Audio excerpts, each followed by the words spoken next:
So as I said, just a brief update to tell you what's happening in Ukraine, tell you what the situation looks like. Here's a live map of the conflict. The red marks are Russian troops, okay? Now, as you can see, they're mostly above Crimea in the Donbass region, and of course the matter of Kiev, the capital, right? So you've been hearing conflicting reports about whether the Russians are actually they actually have Kiev surrounded or they don't have it surrounded. I'm going to be honest with you. There's a lot of hero stories, which we'll get to in a second, but which don't add up, right? We've been hearing a lot of things like, oh, these Russian jets have been shot down, and yet there's no videos of it. But in any case, John Sweeney, who you might know from the BBC, he's in Kiev, and he was saying, he was basically just filming with his phone. He was saying that it's particularly silent. It's quite eerie. There's no shelling. There's nothing happening in Kiev. And so people are wondering, are the Russians going to launch an offensive? What's going on? I'll give you my theory in a second, but I just wanted to show you a couple of these.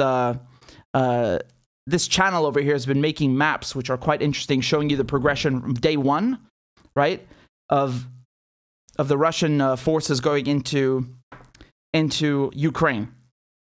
So this is day one, right?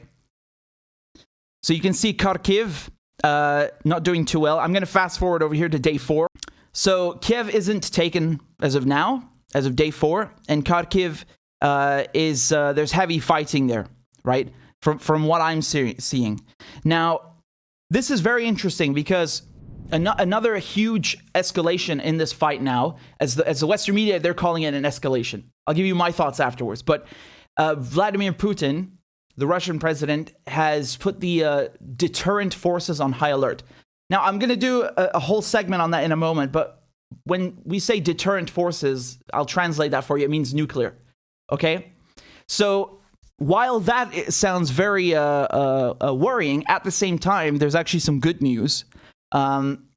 This was reported a few hours ago that the Ukrainian president, Zelensky, agreed on Sunday, so today, to have Ukrainian officials take part in talks with Russia without preconditions, even as I mentioned with the nuclear forces, right? So Zelensky says that we agreed that the Ukrainian delegation would meet with the Russian delegation without preconditions on the Ukrainian-Belarusian border near the Pripyat River.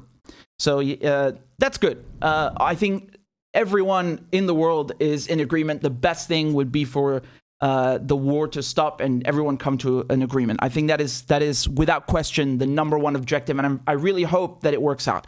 Now, I want to show you something else from a few days ago. This is from February 26th. John Pilger, I'm just going to show you the tweet that he posted, but I've seen this reported elsewhere. So John Pilger on Twitter said, "News you won't read. On Thursday, Putin reportedly offered peace if Ukraine embraced neutrality and rejected NATO's arms. Ukraine's President Zelensky was elected in 2019 largely by ethnic Russians on a platform to make peace with Russia." So that's something that people have highlighted as, irony, because the guy's in a war with Russia. He hasn't forsworn NATO membership, which is a shame because the people who elected him had hoped he would do something along those lines, or at least maintain a peace with Russia. And, this is a very regrettable situation.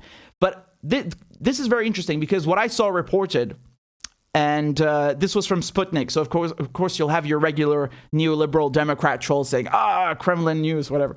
They'll say it's not true. But I haven't seen Zelensky deny it. I haven't seen anyone in Ukraine deny it. And that's what John Pilger said, is that Putin offered to, I think he straight up just paused the operation and offered to enter negotiations with the Ukrainians, and then they didn't hear back anymore from Kiev, and so they kept on with the operation. This is after it already started, right? After the invasion started. So I'm happy to see that there is a chance that there will be talks or some sort of agreement. What I think happened is that Zelensky felt emboldened because, he's got NATO shoving weapons up his butt. They're trying to cram, Stinger missiles as far up as they can. And I think he again, it's not just up to him. I can assure you he has people making decisions for him in London and New York. In Washington. But actually, New York isn't too far off, right? With Wall Street, they always make they call shots. But my point here is that NATO has a stake in this, and you cannot forget that. You cannot act like, well, here's Russia and here's Ukraine, and they're having a fight. No, this is a geopolitical issue. There are many other countries involved. It's just like when you talk about Syria, you can't just act like, it's a civil war. No, it's not a civil war. There are tons of actors involved. And so Zelensky has NATO backing him, and he doesn't call the shots alone. They would never let him, quite simply. So what I think, again, I'm just speculating, and I think it's reasonable to believe so, is that a few days ago on Thursday, when the Russians didn't hear back from Kiev anymore, it's probably because, the NATO is telling him, don't accept, just take the weapons and keep going. So in any case, my point, whatever the case may be, my point is that I'm happy there's a chance that they enter talks, and I really hope something good comes to fruition. Now, I'm gonna get to the rest of it in a minute. But I just wanted to show you a bit from this UN report. So this is from the United Nations, from OCHA, right? And they're giving you an update. Now, keep in mind, this is from 1 day ago. This is from 26th of February. So I would assume some of these figures are not exactly the same, but I still wanted to give you their latest report. And they're saying Russian troops entered Ukraine with intense fighting ongoing across major cities, including the capital, Kiev, Kharkiv, Kherson, and Odessa, among others. And, of course, in the Donbass region. And then they said, as of 5 p.m., 26th February, the UN reported at least 240 civilian casualties, including at least 64 dead. So I'm assuming, because most people colloquially, when they say casualties, they mean dead. But I think in this case, they're talking most of them are wounded and 64 are dead. And so they also say damage to civilian infrastructure has left hundreds of thousands of people without electricity or water. Hundreds of homes have been damaged or destroyed, while bridges and roads damaged by shelling have left some communities cut off from markets. I've seen also the mayor of Kiev talking about low food supplies, just civilians in Ukraine talking about, because everything's closed. So obviously it doesn't make it easy to fill up your pantry. So there are concerns about food, just because everyone's on lockdown, essentially. Now, according to the UN, more than 160,000 people have reportedly been internally displaced. So again, when we talk about internally displaced, that means they've left their homes, but they're inside Ukraine. They haven't gone outside Ukraine. Okay, that's what it means. And they say over 116,000 have been forced to flee across international borders into neighboring European countries. Government estimates as many as 5 million refugees in worst case scenarios.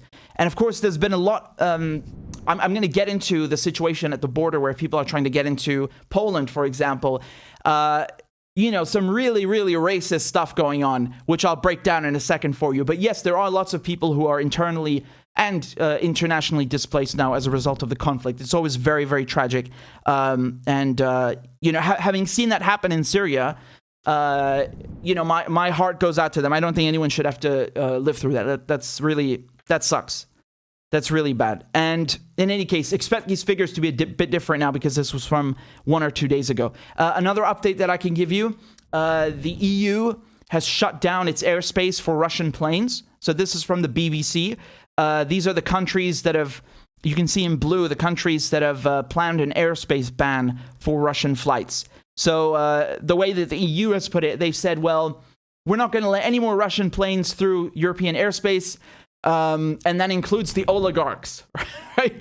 You keep hearing this term oligarchs, which to me is kind of amusing because the people saying it, especially when it's coming from the US, you turn on the corporate media, you turn on CNN, and they're talking to you about Russian oligarchs, while at this exact same moment, you have American oligarchs denying you healthcare, denying you good wages, denying you dignity.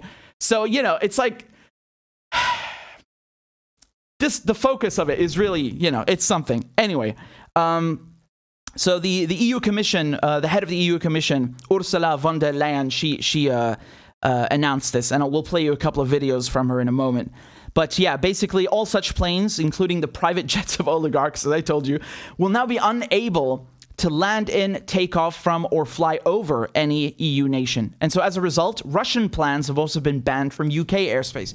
You have to keep in mind this is something that happens a lot in international relations. There's always a tit for tat, right? And, that could be anything. For example, Israel attacks Iran and then its nuclear program, and then Iran beefs up its nuclear program as a result, right?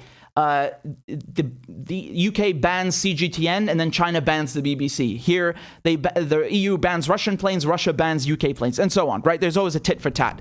And so Russia's biggest airline, Aeroflot, said it would cancel all flights to European destinations as a result of the in a retaliatory move. So again, tit for tat. So these are some of the brief updates, and of course, I'm going to dive into detail right now. But one of you in the comments, you're asking, did I already miss peace talk status, Richard? Again, I can only tell you what has been confirmed. This is coming from the Ukrainian president, that there will be peace talks. I mean, I'm assuming they're going to talk about peace, not what kind of sausages they like. So they're going to have some discussions tomorrow. Again, I'll read it to you. The Ukrainian delegation will meet with the Russian delegation without preconditions on the Ukrainian-Belarusian border near the Pripyat River.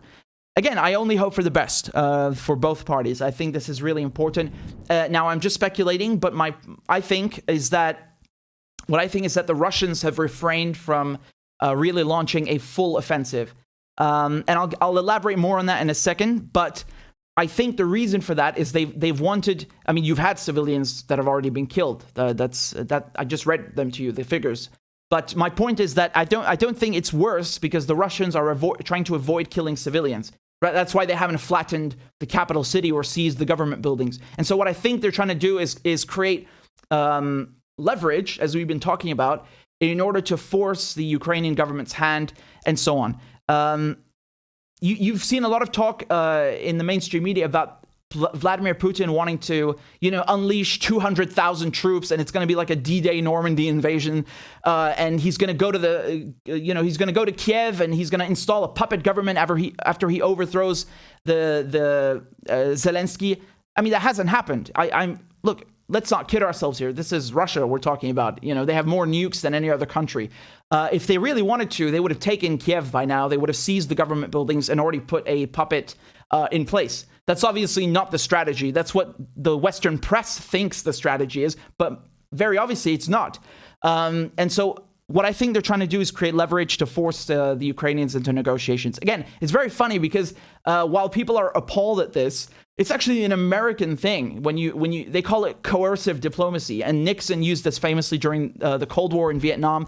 They literally bombed the crap out of Vietnam in order to bomb the Viet Cong to the negotiating table. And I can assure you, it was much, much uglier than this. They had linebacker 1, linebacker 2, these operations where they just sent like dozens of B-52s just carpet bombing Vietnam. It's quite horrendous. But I just find it funny that the West is appalled at coercive diplomacy when it's actually something engineered by the Americans. But again, this is just me speculating that that's the goal. I think, given the facts that they haven't taken the capital, they haven't seized any government buildings, I think that's what's going on.